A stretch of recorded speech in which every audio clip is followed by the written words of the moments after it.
Ready to open the hood? UseTool for the tutorials. And for car parts, the right idea is the Mr. Auto app. Easy, fast, and with better prices than on the website.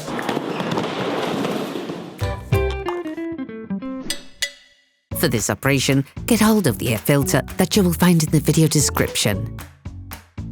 Turn your engine off, pull up the handbrake, pull on the bonnet release lever, and open the bonnet.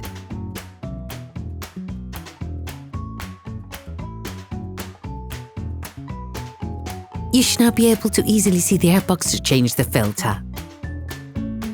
Using a Phillips screwdriver, unscrew the 4 holding screws on the airbox flange. Don't try to take them out, they stay in their housing even if they're not fixed in. Lift the cover of the flange, then remove the filter. Before putting the new one, it is important to clean off the remaining impurities from inside the filter compartment.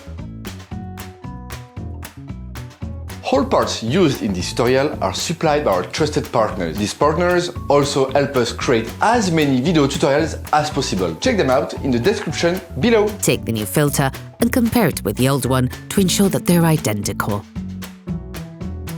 Put the new air filter in position. Ensure that the rubber washer is placed in the right place.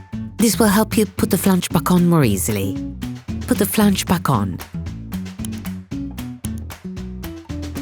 Rescrew the 4 holding screws. Operation completed.